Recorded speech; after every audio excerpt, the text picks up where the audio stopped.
नमस्कार दोस्तों। आज का टॉपिक है throttling कैलोमीटर।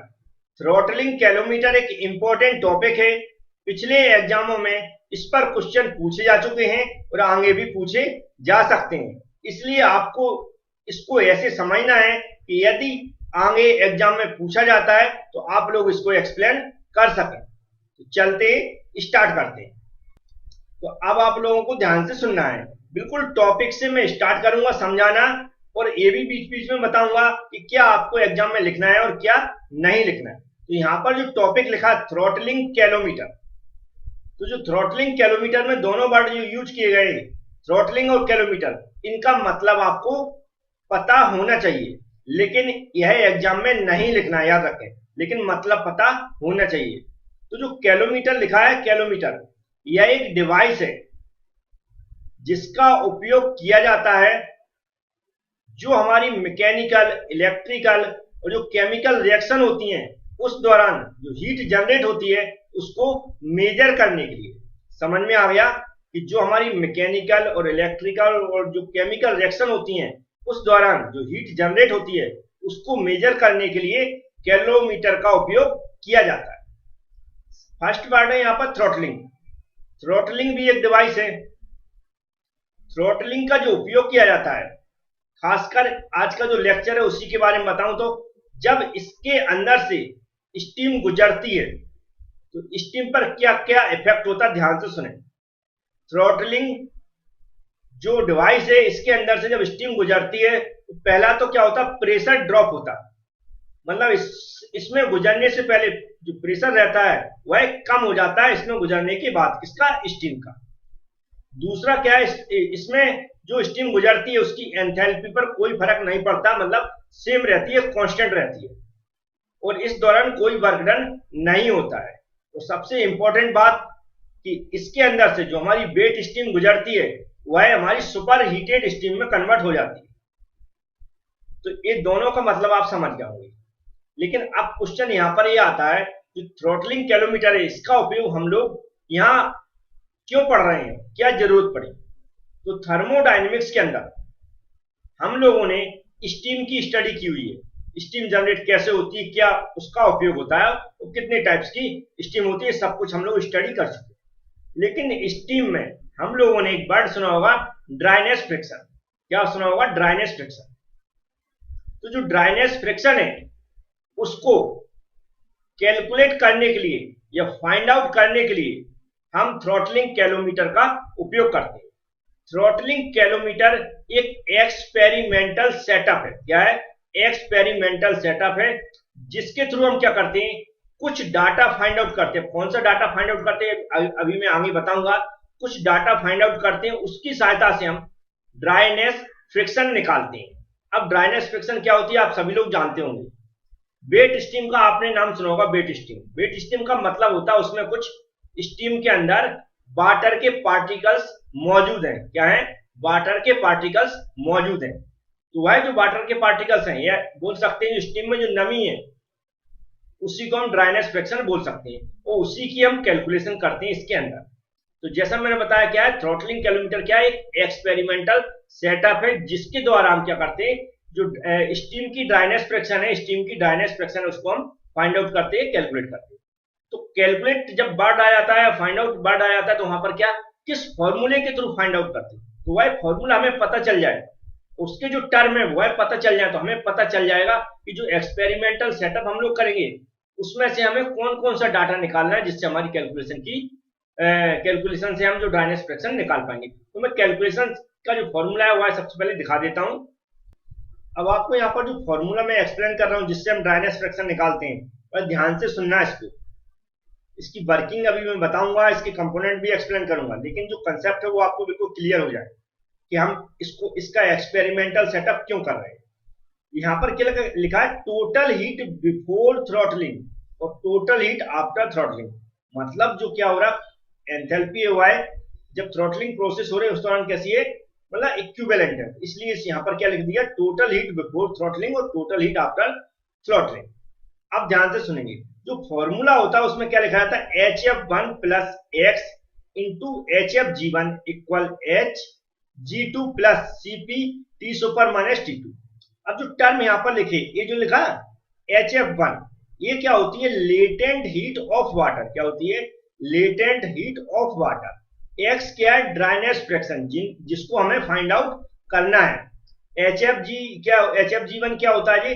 Latent heat of steam. क्या होती है? Latent heat of steam. लेकिन बिफोर थ्रॉटलिंग प्रोसेस, याद रखें, थ्रॉटलिंग प्रोसेस से पहले। फिर क्या होती है? आफ्टर थ्रॉटलिंग प्रोसेस के बाद जो Hg2 लिखा है, ये टोटल हीट ऑफ, क्या होती है? जो हमारी ड्राई स्टीम है उसकी टोटल हीट होती है। क्या होती है? Total heat of dry steam. Total heat of dry steam. इसके बाद यहां लिखा ये Cp का स्पेसिफिक हीट होती है वाटर की, जो क्या है? T सुपर, सुपर हीटेड जो स्टीम है उसका टेम्परेचर, सुपर हीटेड जो स्टीम उसका टेम्परेचर। T2 क्या है? हमारा सैचुरेशन टेम्परेचर होता है प्रेशर P2 पर। अब यहां पर दिमाग में क्वेश्चन आता है, ये इतने वर्ड लिखे, ये कहां से आएंगे? तो यही तो यहां पर समझना है। हम लोगों ने कैलकुलेशन की होगी, कभी न्यूमेरिकल क्वेश्चन किए होंगे स्टीम के, तो याद आ जाएगा। हम लोग ये जो डाटा निकालते हैं, अगर F1 F2 F3 F1 है, FG1 है, ये सब निकालते किस पे निकालते हैं? हम P1 प्रेशर पर निकालते हैं। क्या किस पे निकालते हैं? P1 प्रेशर पर। जबकि Hg2 किस पे निकालते हैं? P2 प्रेशर पर निकालते हैं। मतलब प्रेशर गिवन रहता है, उस पर हमें वैल्यू निकालते हैं एंथैल्पी की। अब याद आ गया होगा। कहने का मतलब है कि हमारा बिफोर थ्रॉटलिंग प्रोसेस हमें उस स्टीम का प्रेशर पता होना चाहिए। क्या होना चाहिए? प्रेशर पता होना चाहिए। और आफ्टर थ्रॉटलिंग, फिर आफ्टर थ्रॉटलिंग मतलब थ्रॉटलिंग होने के बाद क्या हो जाती है? हमारी जो स्टीम है वो सुपर हीटेड हो जाती है।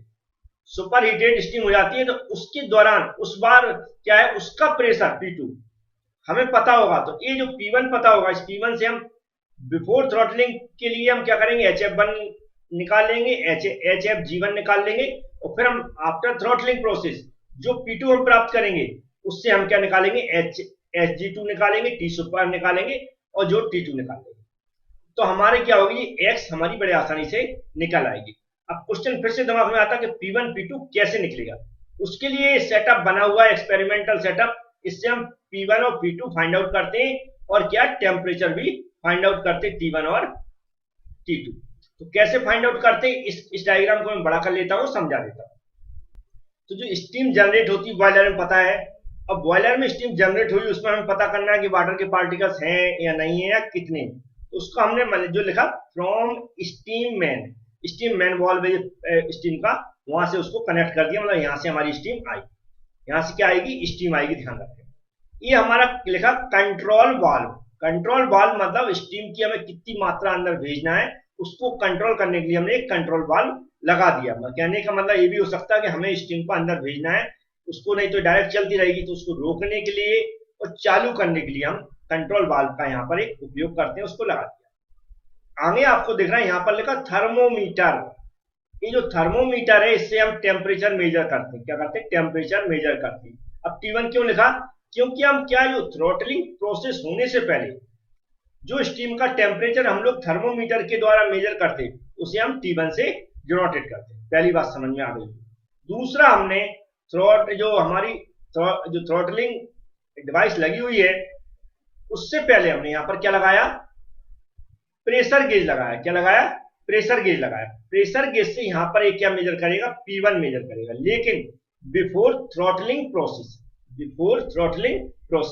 तो P1 क्या है? यहां पर इतना एरिया, यहां से पहले ये जो पूरी प्रोसेस है, या इसके अंदर जो स्टीम आई हुई है, वेट स्टीम कह सकते हैं, वेट स्टीम जो आई हुई है, उसका हमने टेम्परेचर मेजर कर लिया थर्मोमीटर से, और जो हमारा प्रेशर गेज है उससे प्रेशर मेजर कर लिया। प्रेशर गेज का यहाँ पर फंक्शन समझ गया, थर्मोमीटर का भी फंक्शन समझ गया, जो मैंने जो एक्सपेरिमेंटल सेटअप इसमें लगा रखे हैं बिफोर थ्रॉटलिंग P1 और T1 को मेजर करने। अब इस P1 से हम क्या निकाल लेंगे? HF1 निकाल लेंगे, एंड हम क्या निकाल लेंगे? HFG1 निकाल लेंगे। कहां से? स्टीम टेबल से। याद रखें, कहां से? स्टीम टेबल से। अब आपको कुछ याद आ गया होगा, स्टीम टेबल से हम ये दोनों वैल्यू निकाल लेंगे। पहला जो बिफोर थ्रॉटलिंग वाली प्रोसेस आपको समझ में आ गई कि कैसे कैलकुलेट करें, ठीक है। अब आफ्टर थ्रॉटलिंग की प्रोसेस समझाओ, ध्यान समझें। अब इसके बाद यहाँ पर जो थ्रॉटलिंग प्रोसेस के लिए थ्रॉटलिंग डिवाइस जो लगाई गई, इसे बोलते हैं थ्रॉटलिंग डिवाइस। लिख देता हूं, थ्रॉटलिंग डिवाइस, जिसका जो यहाँ पर एरिया है वो हम कम कर देते हैं, लिखा ना रेस्ट्रिक्टेड वाल्व ओपनिंग।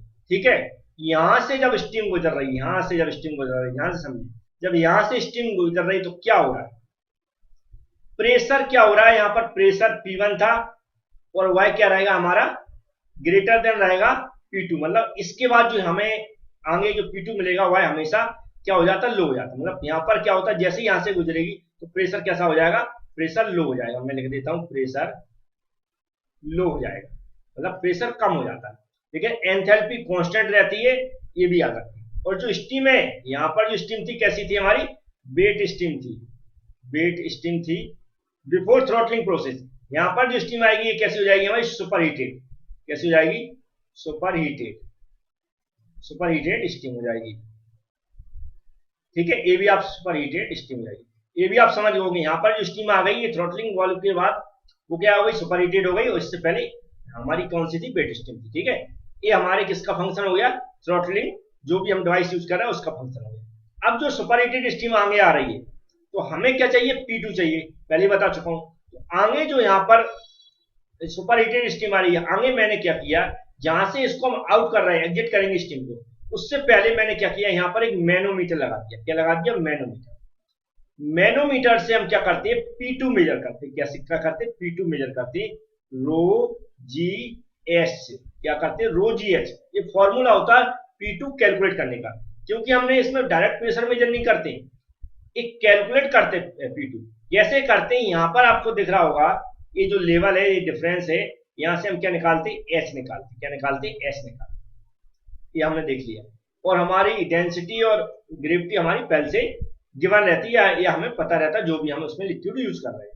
ये भी बता दूं मैं आपको, लिक्विड यूज कर रहे हैं उसकी ग्रेविटी और जो क्या है डेंसिटी हमें पता होती है। एच हमें सिर्फ यहां से निकालना पड़ता है। अब एच कैसे निकालेंगे, किसकी एच निकालेंगे, ध्यान से समझें। यहाँ पर हम देख रहे हैं क्या सुपर हीटेड में कन्वर्ट हो गई।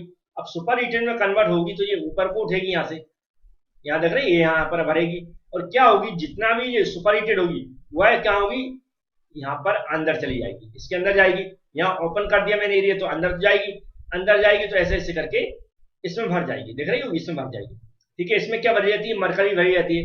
क्या भरी जाती है, मरकरी भरी रहती है। तो जैसे ही इसमें स्टीम जाएगी, सुपर हीटेड स्टीम आएगी, वो उसको प्रेशर करेगी और जो आगे बढ़ा देगी। तो जो हमारे यहाँ पर मरकरी भरी थी और जो स्टीम यहाँ पर दिख रही है, इसको पुश करेगी। इसका इन दोनों को, मरकरी और जो हमारा इसके अंदर स्टीम भर गई है सुपर हीटेड स्टीम, उसका डिफरेंस निकालते हैं हम एच के रूप में। उस एच का उपयोग करके हम P2 कैलकुलेट करते हैं। जब P2 हमारा कैलकुलेट हो जाएगा, याद रखें P2 हमारा कैलकुलेट हो जाएगा, तो उससे हम क्या निकालेंगे, क्या निकालेंगे, P2 पर स्टीम टेबल से, याद रखें स्टीम टेबल से क्या निकालेंगे, Hg2 निकालेंगे। Hg2 किससे निकालेंगे, P2 से निकालेंगे। P2 कहां से निकला हमारा, यहां से निकला है। और जो T2 उसमें लिखा था आपको, तो T2 क्या होगा, यहां पर भी मैंने एक थर्मोमीटर लगा रखा, थर्मोमीटर यहाँ पर लगा रखा। तो यहाँ पर जो स्टीम आई हमने, जो यहाँ पर ऊपर फ्लो हो रही पूरी कंट्रोल इसमें, उसका टेम्परेचर यहाँ पर थर्मोमीटर बता देगा, तो उससे हम T2 निकाल लेंगे। और जो यहाँ पर भर जाएगी उसके बाद बची हुई कहां से, यहाँ से एग्जिट हो जाएगी, तो बाहर हो जाती है स्टीम।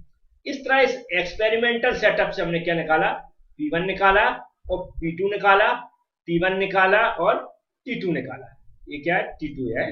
ये क्या है, यहाँ पर T1 हमने लिख दिया था। इससे हम प्रेशर P1 है, पहले मैंने इंडिकेट कर दिया, थर्मोमीटर लिखा है। ठीक है, स्टीम आउट हो गई। तो हमने P1 P2 निकालना था, वो निकल गया है। उम्मीद है आपको समझ में आ गया होगा। फॉर्मूला मैंने पहले ही एक्सप्लेन कर दिया कि हमें P1 P2 निकालना है, कैसे निकालेंगे, ये पूरा एक्सपेरिमेंटल सेटअप होता है। बकाया जो लोग हमारी एबी क्लास एप्लीकेशन से स्टडी करते हैं, वहां PDF दी गई है, कम से कम जितना दिया उतना लिख दें। जो मैंने यहाँ पर वर्किंग समझाई वो आप लिख सकते हैं। एक बार वर्किंग हो चाहो तो मैं रिपीट कर दूं। क्या, सबसे पहले हमारी जो फ्रॉम स्टीम मैन है, वहां स्टीम वाल्व से क्या होती है, हमारी स्टीम अंदर आती है, जो कि कंट्रोल वाल्व द्वारा कंट्रोल की जाती है। हमारे अकॉर्डिंग उसको कंट्रोल वाल्व को ओपन करके हमें स्टीम अंदर भेजते हैं।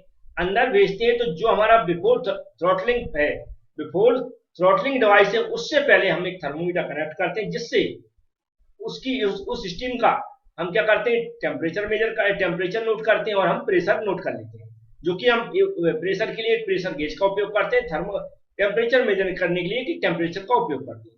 इसके बाद वह जो यहाँ पर जो वेट स्टीम है, वह जो यहाँ पर बॉल दिख रहा है, यहाँ ए लिखा हुआ है, ए से क्या बाहर जाती है, जहां पर हमने थ्रॉटलिंग डिवाइस लगा रखी है, उससे जब बाहर जाएगी तो उस दौरान क्या होगा, जो हमारी स्टीम है उसका प्रेशर ड्रॉप हो जाएगा, मतलब प्रेशर कम हो जाएगा, और जो हमारी स्टीम है वह सुपर हीटेड स्टीम में कन्वर्ट हो जाती है। सुपर हीटेड स्टीम आगे जाती है, जहां पर हम इसको एग्जिट करेंगे उससे पहले हमने क्या एक मैनोमीटर लगा रखा है, एक थर्मोमीटर लगा रखा है। थर्मोमीटर क्या करेगा, जो सुपर हीटेड स्टीम है उसका टेम्परेचर T2 के रूप में मेजर करेगा। तो जो मैनोमीटर है वह हमारे